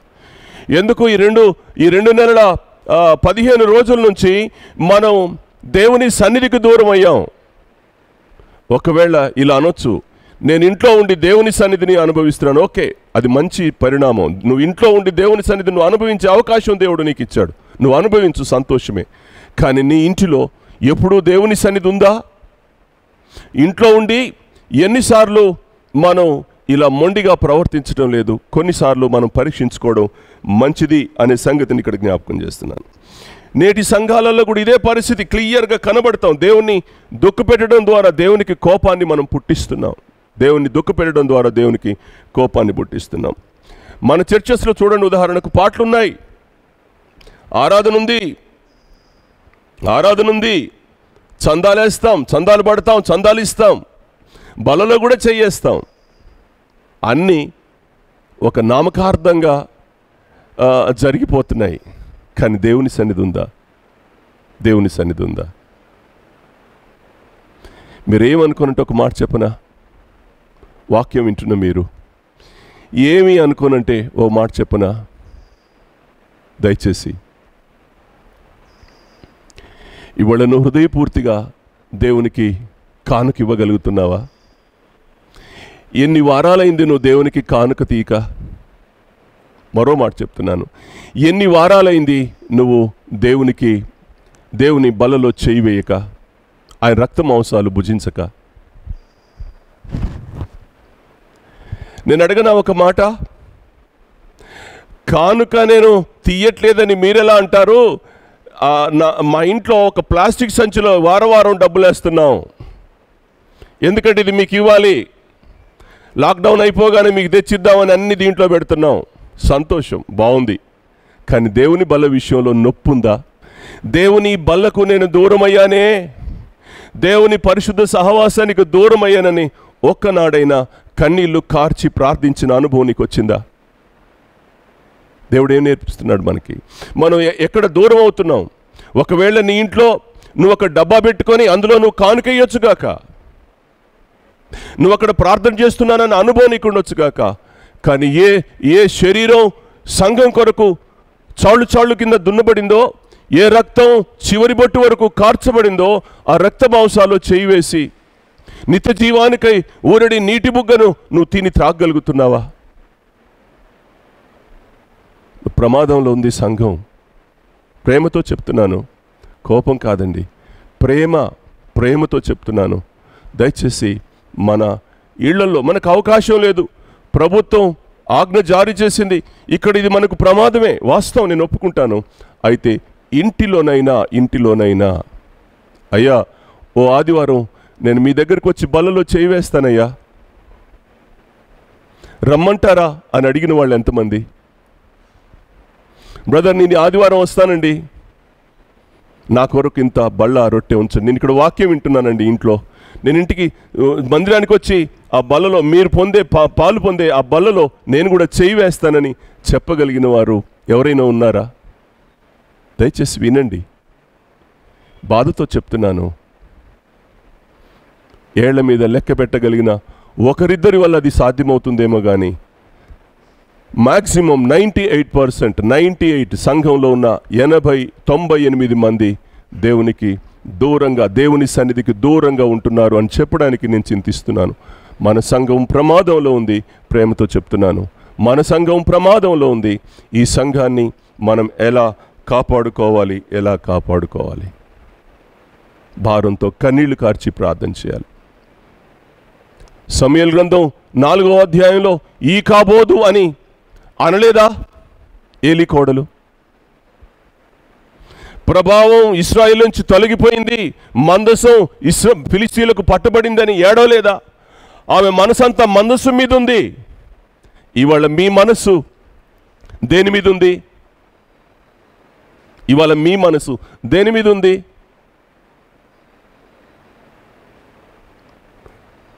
కోప్పడట్లా, బాధతో ఈ మాటలు చెప్తున్నాను. చాలామంది నేను చూస్తున్నాను ఇవాళ.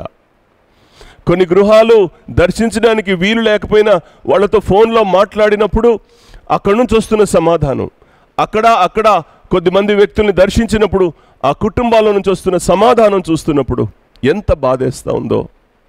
మేము వాక్యం వినలేకపోతున్నాం. వాళ్ళ దగ్గర సెల్ ఫోన్ ఉంటుంది,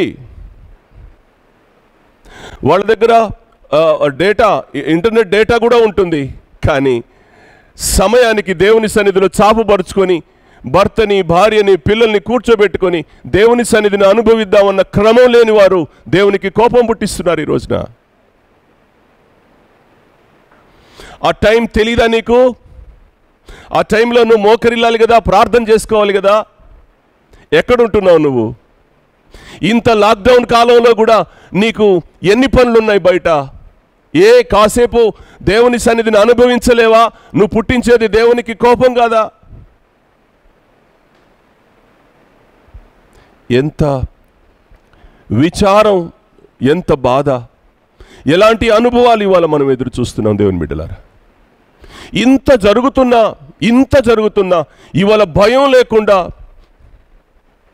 ఎంతమంది పాడైపోతున్నారు. యెహోషువకు దేవుడు నేర్పించే పాఠం ఏంటి? దేవుని ప్రభావం బయటికెళ్తే, ఆయన సన్నిధిని లేకపోవడం ద్వారా దేవుని ప్రభావం బయటికెళ్తే ఎండిపోతాం అనే సత్యాన్ని దేవుడు యెహోషువకు నేర్పిస్తూ ఉన్నాడు. దయచేసి మీరు వినాలని నేను మీకు జ్ఞాపకం చేస్తాను. దేవుని సన్నిధి నీకు కావాలి. దేవుని సన్నిధిని నువ్వు అనుభవించాలి. నీవిందో ఒంటరిగా ఉండు. యెహోషువ కొండ మీద ఒంటరిగానే ఉన్నాడు, దేవుని సన్నిధిని అనుభవించాడు.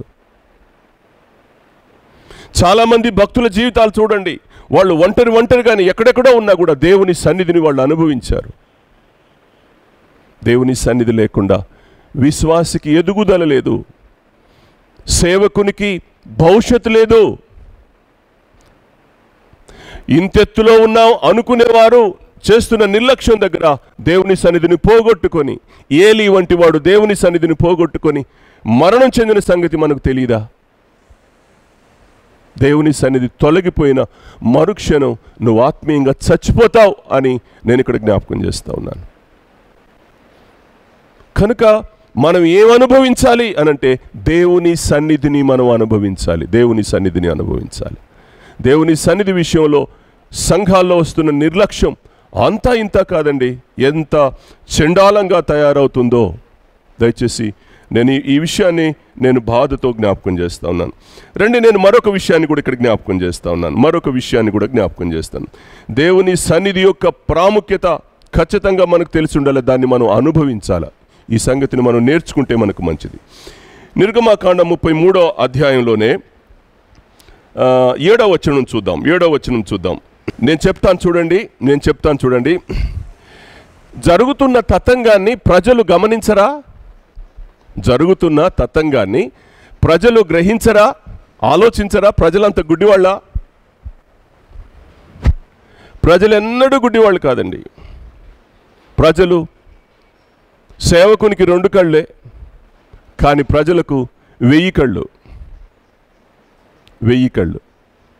సేవకుని మీద పరిచరిక అప్పగించబడిన వాని మీద, బాధ్యత కలిగిన భుజాల మీద బాధ్యతను మోసుకునే వాని మీద 1000 కళ్ళు మీదుంటాయి, 1000 కళ్ళు చూస్తుంటాయి. అందుకనే ఎంత జాగ్రత్తగా ఉండాలో. ఇప్పుడు సిట్యువేషన్ అంతటిని ప్రజలు గమనిస్తున్నారు. ఈ సిట్యువేషన్ అంతటిని ప్రజలు ఎంత బాగా గ్రహిస్తున్నారు అనంటే, ఇప్పుడు జరిగింది ఏంటి అనంటే, మందసం లేదు, వారి మధ్య లేదు. తీరా వచ్చేసరికి ఈయన గారు ఏం చేశాడంటే, ఇప్పుడు ఈ గుడారాన్ని తీసుకెళ్ళి ఊరు బయటేశాడు. మందసం లేదు, ఊర్లో ఉన్న దేవుని మోషే గుడారం ఊరి బయటకు వెళ్ళిపోయింది. ప్రజలకు తెలీదా? ప్రజలు గ్రహించరా? ప్రజలకు అంత అర్థం కాదా? పిచ్చోళ్ళ వాళ్ళు ఏమన్నా? నిజమే, కొన్నిసార్లు పిచ్చోళ్ళు కూడా ఉన్నారు సంఘాల్లో. ఏది గ్రహించకుండా, ఏది గమనించకుండా, మాకెందుకులే ఆదివారం వెళ్ళి చందా వేసి వస్తే మాకు దేవుడు ఆశీర్వాదాలు ఇస్తాడు అనుకునే నామకార్థ అనుభవాలున్న సమాజం ఎప్పుడు ప్రమాదంలోనే ఉంటుంది. ఆ కుటుంబమైన వ్యక్తి అయిన ప్రమాదంలోనే ఉన్నాడు. దీన్ని చాలా జాగ్రత్తగా మనం గమనించాల్సినటువంటి అవసరం ఉంది అనే సంగతిని నేను మీకు ఇక్కడ జ్ఞాపకం చేస్తాను. దేవుడు ఏం నేర్పుతున్నాడనంటే, ఇప్పుడు మందసం లేదు, ఇప్పుడు ప్రత్యక్ష గుడారం ఊరి బయటకు వెళ్ళిపోయింది. గుడారాన్ని వెలుపల, ఊరి వెలుపల తీసుకెళ్ళేశాడు. కనుక మోషేకి ఇక్కడ ఏం నేర్పుతున్నాడంటే, దేవుని వెదికేవారు దేవునికి కావాలి. దేవుణ్ణి వెదికేవారు, దేవుని గుడారం బయటికి వెళ్ళినా, దేవుని మందసం అక్కడ లేకపోయినా దాన్ని వెతుక్కొని ఆయన సన్నిధిని అనుభవించాలి అనే ఆశ కలిగిన వారు ఇప్పుడు దేవునికి కావాలనే విషయాన్ని యెహోషువ నేర్చుకున్నాడు. నేర్చుకోగలిగిన వాడు ఎప్పుడూ ప్రతి చిన్న విషయం దగ్గర పాఠం నేర్చుకుంటాడు. ప్రతి చిన్న విషయం దగ్గర విమర్శించేవాడు కూడా ఉన్నాడు. విమర్శలకు తక్కువేం లేదు. నేర్చుకోవడం కంటే విమర్శకే తావిచ్చేవారు కోకొల్లలు భూమి మీద విశ్వాసులు అనేక మంది ఉన్నారు. దేవుని బిడ్డలారా, నేను ప్రేమతో చెప్తున్నాను, మనం నేర్చుకోవడానికి ఇష్టపడాలా. యెహోషువ ఏం నేర్చుకున్నాడు? దేవుని వెదికేవారు కావాలని దేవుడే ఈ పని చేశాడు. ఇప్పుడు దూరంగా ఉన్నటువంటి ప్రత్యక్ష గుడారం లోపలికి, అంటే దేవుని సన్నిధికి ప్రజలు వెళ్ళాలి. ఎవరు వెళ్తారు? ఇష్టంగా ఉన్న వాళ్ళు వెళ్తారు. దూరం ఉంది కాబట్టి ఇష్టం ఉన్న వాళ్ళు వెళ్తారు. అయ్యో నాకు దూరం అయిపోయింది, ఆయన సన్నిధికి నేను వెళ్ళలేను అనుకునే వాళ్ళు ఎంతమంది? ఆటోకు ఖర్చులు అవుతాయి అనుకునే వాళ్ళు ఎంతమంది? ఇంట్లో పనుంది, నేను దేవుని సన్నిధికి వెళ్ళలేను అనుకునే వాళ్ళు ఎంతమంది? దేవుని సన్నిధిని నిర్లక్ష్యం చేయకూడదండి. మందసం లేకపోయినా, ప్రత్యక్ష గుడారం బయటికి వెళ్ళినా, ఈ రెండు సందర్భాల్లో యెహోషువ నేర్చుకున్న పాఠం ఏంటి అని అంటే, ఆయన బయటికి వెళ్తే నేను కూడా బయటికి వెళ్ళాలనే ఆశ కలిగినటువంటి ప్రజలుగా మారాలి. నాకు ఆశ ఉండాలి, ఈ భారం నేను మోయాలి అనే శ్రేష్టమైన సత్యాన్ని యెహోషువ ఇక్కడ నేర్చుకున్నాడు. యెహోషువ నేర్చుకున్నాడు. 7వ వచనంలో మాట ఉంది చూడండి. 7వ వచనంలో ఒక మాట రాశాడు ఆయన. అంతటా మోషే గుడారము తీసి పాలెం వెలుపలకు వెళ్ళి పాలెమునకు దూరముగా దాన్ని వేసి దానికి ప్రత్యక్ష గుడారం అని పేరు పెట్టెను. ఇక్కడ ఒక మంచి పాఠం, ఇందులో ఒక మంచి పాఠం చెప్తాను నేను మీకు. పేరెందుకు పెట్టాల్సి వచ్చింది? ప్రత్యక్ష గుడారం అనే పేరు ఎందుకు పెట్టాల్సి వచ్చింది? నిజంగా దేవుని ప్రత్యక్షత వాళ్ళకుంటే దూడను ఎందుకు చేసుకుంటారు? దేవుని ప్రత్యక్షత వాళ్ళకుంటే దూడను ఎందుకు చేసుకుంటారు? ఎందుకు మొండిగా ప్రవర్తిస్తారు? ఎందుకు తలబిరుసు సమాధానాలు ఇస్తారు? విగ్రహాన్ని అంతరంగంలో ఎందుకు నిలుపుకుంటారు? అహంభావం చేత. ప్రజలు ఎంత త్రోవ తప్పుతున్నారు. అందుకనే వాళ్లకు ఏం నేర్పుతున్నాడు దేవుడు? మోషే ద్వారా యెహోషువకు ఏం నేర్పుతున్నాడనంటే, దేవుని ప్రత్యక్షత లేకపోతే ఏ మనిషి దేవుని సన్నిధిని సంపూర్ణంగా ఎరగలేడు, గ్రహించలేడు, దేవుని సన్నిధిని అనుభవించలేడు అనే శ్రేష్టమైన సత్యాన్ని జ్ఞాపకం చేశాడు.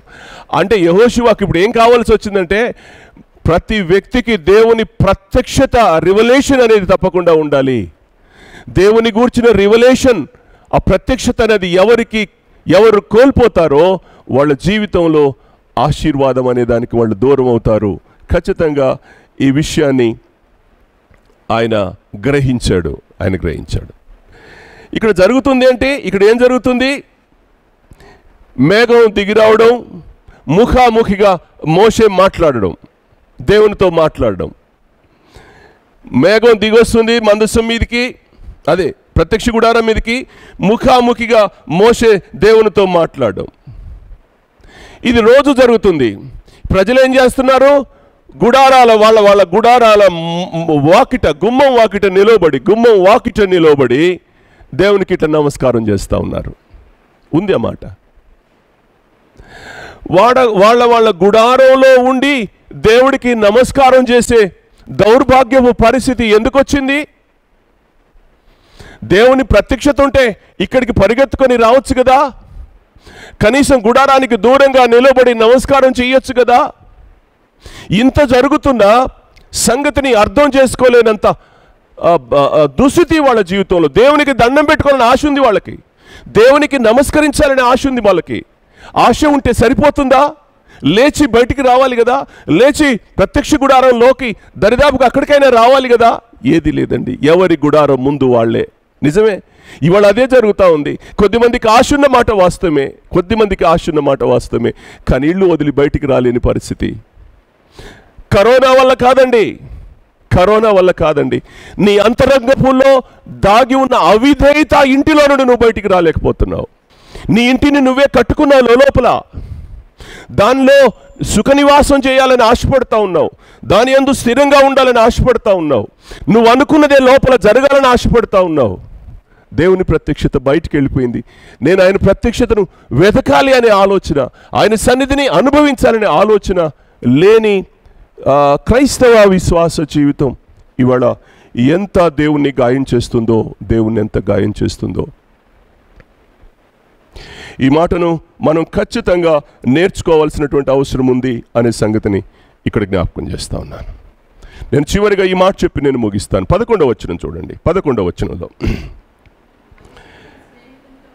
మనుషుడు తన స్నేహితునితో మాట్లాడునట్లు యెహోవా మోషేతో ముఖాముఖిగా మాట్లాడుచుండెను. తరువాత అతడు పాలెములోనికి తిరిగి వచ్చుచుండెను. అతని పరిచారకుడును నూను కుమారుడైన యెహోషువ అను యవనస్తుడు గుడారములో నుండి వెలుపలికి రాలేదు. నేను గత వారం చెప్పినప్పుడు నేను ఈ మాటలు నేను జ్ఞాపకం చేశాను, మళ్ళా చెప్తాను నేను మీకు. అతడు యవనస్తుడండి. యవనుడు ఒక స్థలంలో స్థిరంగా ఉండగలడా? యవనుడు దేవుని మాట కట్టుబడి ఉండగలడా? యవనుడు తానుంచిన స్థలంలో ఉండడానికి ఇష్టపడతాడా అంటే ఇష్టపడగలడు. యోహాన్ రాస్తాడు, మీరు బలవంతులు, వాక్యం మీలో నిలిచి ఉంది గనుక అంటాడు. ఎవరు యవనుడైనా బలవంతుడు ఉంటాడో అతడు దేవుడు చెప్పిన స్థానంలో ఉండడానికి ఎప్పుడూ ఇష్టపడతాడు. ఎందుకంటే అతడిలో వాక్యం నిలిచి ఉంది గనుక. ఎవరిలో వాక్యం నిలిచి ఉంటుందో వాళ్ళు బలవంతులు అవుతారు. వాళ్ళు యవనస్తులైనా, వాళ్ళు వృద్ధులైనా, వాళ్ళు పసిపిల్లలైనా, వాళ్ళు వాక్యం వాళ్ళ నిలిచి ఉన్న ఏ వ్యక్తి అయినా బలవంతుడు అవుతాడు. బలవంతుడు ఒంటరిగా ఉన్న ధైర్యంగానే ఉండగలడు. ఎందుకంటే వాక్యం లోపల ఉంది కనుక, వాక్యమైన దేవుడు వారికి తోడుగా ఉన్నాడు కనుక ధైర్యంగా ఉండగలరు. ఎంత అద్భుతం అండి. నేను చెప్పాను, గత వారం చెప్పాను నేను మీకు, మోషే సీనాయి కొండ మీద దేవుని సన్నిధిలో మాట్లాడుతున్నాడు. ప్రజలు దూడం చేయించుకొని కొండ కింద ఇష్టానుసారంగా వాళ్ళు ప్రవర్తిస్తున్నారు. యెహోషువ ఒక్కడే కొండ మధ్యలో నిలబడున్నాడు. 40 రాత్రులు 40 పగళ్ళు. అన్నం ఎక్కడిది, నీరెక్కడిది, ఎక్కడ పడుకున్నాడు, ఏం చేశాడు? ఒంటరిగా 40 రేయింబవళ్ళు యెహోషువ అక్కడ ఉండగలిగాడు అని అంటే అతని మనో నిబ్బరం మీరు ఆలోచన చేయండి. ఇవాళ మనో నిబ్బరాన్ని యవనస్తులు కోల్పోతున్నారు. క్షమించండి యవనస్తులారా, నేను ప్రేమతో చెప్తున్నాను. మనో నిబ్బరాన్ని కోల్పోయే ఏ యవనస్తుడైనా తన ఆత్మను దిగజార్చుకుంటాడు, అక్రమానికి అలవాటు పడతాడు, క్రమం లేని తనానికి అలవాటు పడతాడు, క్రమానికి దూరం అవుతాడు. తద్వారా దేవుని సన్నిధి, దేవుని ప్రత్యక్షత నుంచి దూరం అయిపోయి నెమ్మదిగా అతను దిగజారిపోతాడు. ఈ ప్రమాదం ప్రతి విశ్వాసికి, ప్రతి క్రైస్తవుడికి ఉంది అనే సత్యాన్ని తిరిగి నేను మీకు ఇక్కడ జ్ఞాపకం చేస్తూ ఉన్నాను. ఇవాళ ప్రత్యక్ష గుడారంలో ఉన్నాడు. ప్రజలందరూ వారి గుడారాల్లో ఉన్నారు. మేఘం ప్రత్యక్ష గుడారం మీదకి రాగానే ఎవరి గుడారం ముందుకు వాళ్ళొచ్చి వాకిట నిలబడి నమస్కారం చేస్తున్నారు. మేఘంలో, కనబడని మేఘంలో దేవునికి మేఘం మాత్రమే కనబడుతుంది, దేవుడు వాళ్ళకి కనబడట్లా. మోషేకు ముఖాముఖిగా మాట్లాడుతున్నాడు, ఆయనకు ప్రత్యక్షత ఉంది గనక మాట్లాడుతున్నాడు. గుమ్మంలో నిలబడి ఆయన ప్రత్యక్షత నువ్వేం వెతుకుతావు? యెహోషువ ఇప్పుడు ఊర్లో ఉండొచ్చు, పాలెంలో ఉండొచ్చు. మోషే నువ్వు గుడారం తీసుకెళ్ళి బయటేసావు, నాకేం సంబంధం లేదు, నువ్వు చూసుకో, నేను ఇక నుంచి నిన్ను వెంబడించను అనొచ్చు నువ్వు. కానీ షోల్డరింగ్ ద రెస్పాన్సిబిలిటీ అనేది ఎంత అద్భుతమైనటువంటి అనుభవాన్ని అక్కడ నేర్చుకున్నాడో చెప్తే అసలు చాలా సంతోషం అండి యెహోషువ జీవితంలో. దేవుడు అద్భుతమైన పాఠాన్ని ఆ భాగంలో అతనికి నేర్పుతున్నాడు, అద్భుతమైన పాఠాన్ని. ఒక్కడే ఆ మాట చూడండి. ఈ రెండో భాగంలో, అతని పరిచారకుడును నూను కుమారుడైన యెహోషువ అను యవనుడు గుడారములో నుండి వెలుపలికి రాలేదు. ప్రత్యక్ష గుడారంలో యెహోషువ ఉన్నాడు, మోషే వచ్చి వెళ్తున్నాడు. మోషే తన గుడారంలో నుంచి ప్రత్యక్ష గుడారానికి వచ్చి వెళ్తున్నాడు. మేఘం వస్తుంది, మోషేతో ఆ మేఘంలో ఉండి ప్రభువు మాట్లాడుతున్నాడు. ఆ రోజు అగ్నిలో నుంచి మాట్లాడిన వాడు ఈరోజు మేఘంలో నుండి మోషేతో మాట్లాడుతున్నాడు. యెహోషువ బయటికి రావడానికి భయపడుతున్నాడు, రాలేదు. భయం అనేది కాదు అక్కడ, విధేయత.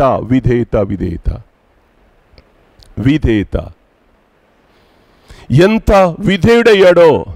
ప్రజలు గుమ్మాల ముందు నుంచి కదలడం లేదు. మోషే వస్తున్నప్పుడు మోషే వెనుక కనీసం దూరం నా ప్రియరక్షకుని పిలాతు మందిరంలోకి తీసుకొని వెళ్ళేటప్పుడు పిరికితనం చేతనైనా పేతురు వెంబడించి ఓ చాట కూర్చున్నాడు. ఎంత కనికరించబడ్డాడండి.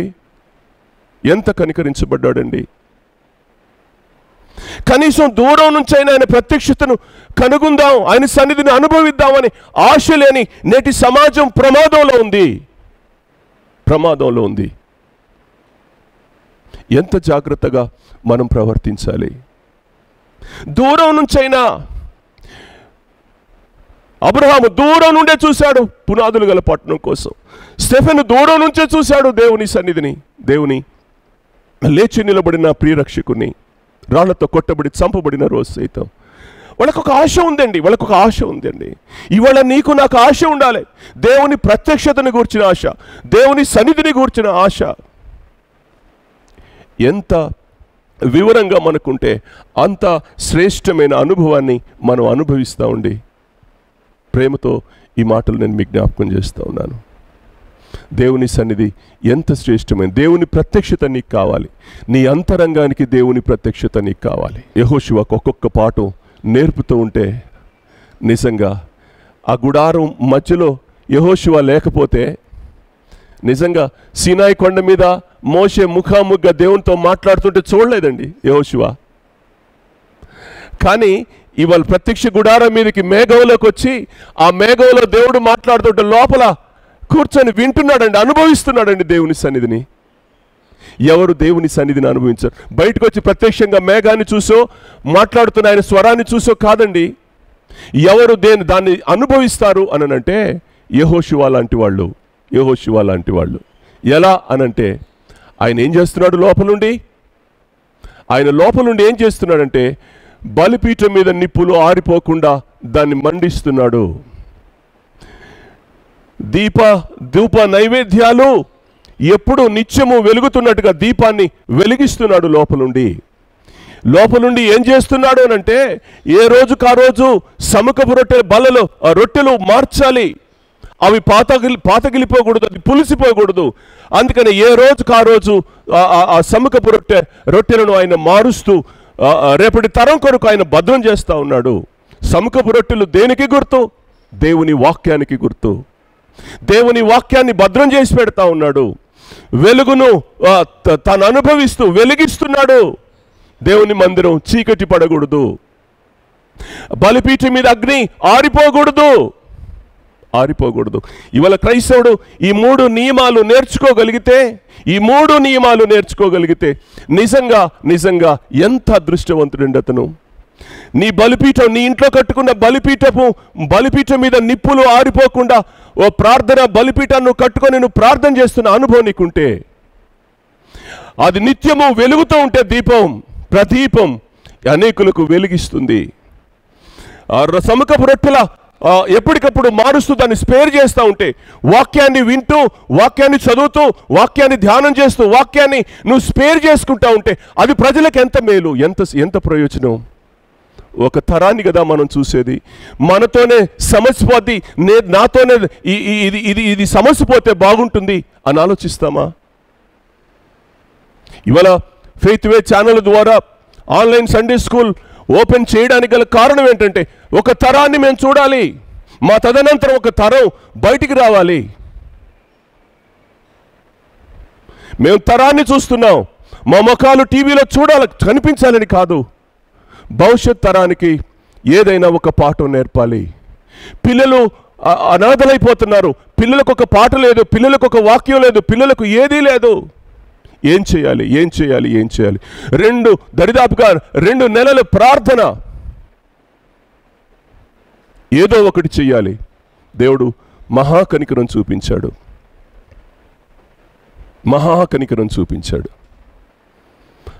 ఒక తరం మనతోనే సమస్య పోతే మనకున్న విలువలేంటండి? అందుకనే బలిపీఠం మీద నిప్పులు ఆర్పకుండా నువ్వు చూసుకో.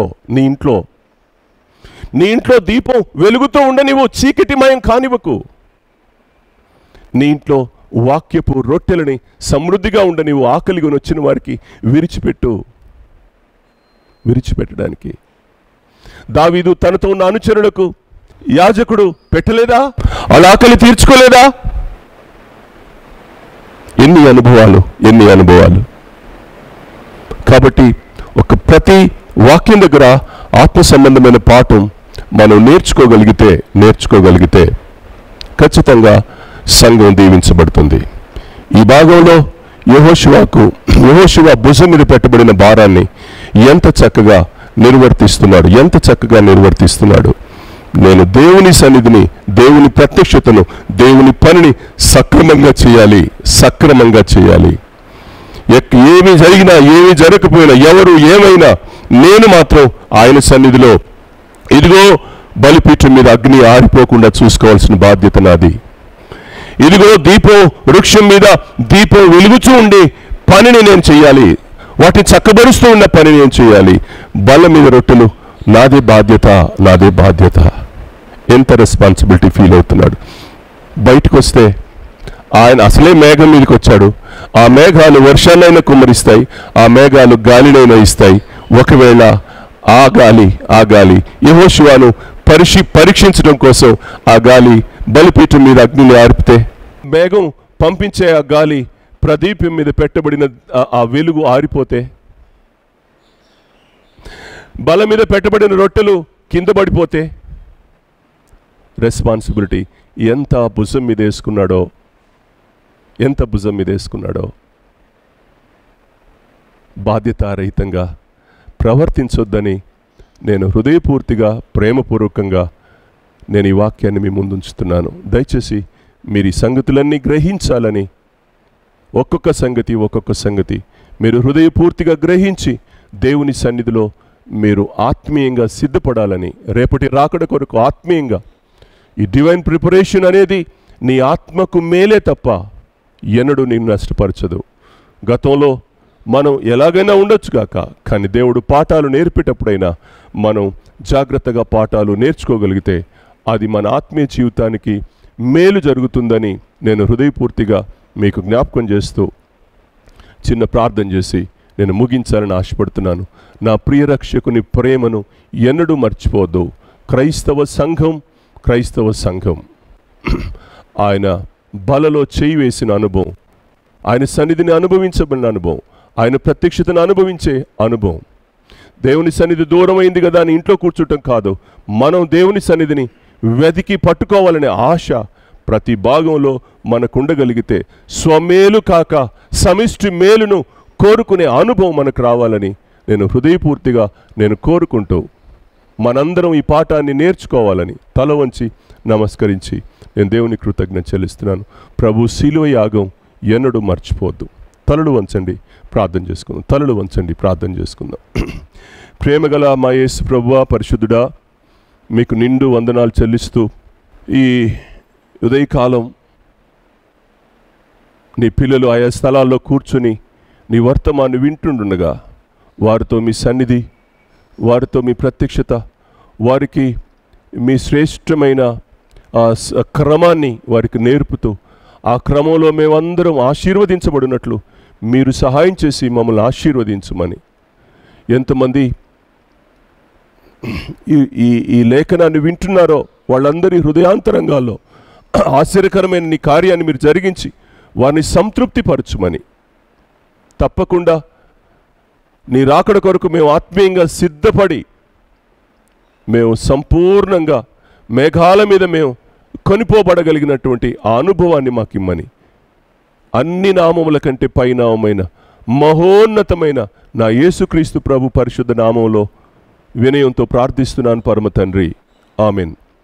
మన తండ్రి అయిన దేవుని ప్రేమ, ఆయన కుమారుడైన యేసుక్రీస్తు ప్రభు వారి కృప, ఆయన ఆత్మ యొక్క అన్యోన్య సహవాసం సదాకాలం మీకు మన కుటుంబాలకి సమిష్టిగా మేలు చేసి ఆశీర్వదించునుగాక. Amen, amen. మంచిదండి, అందరికీ వందనాలు. Praise the Lord. Thank you.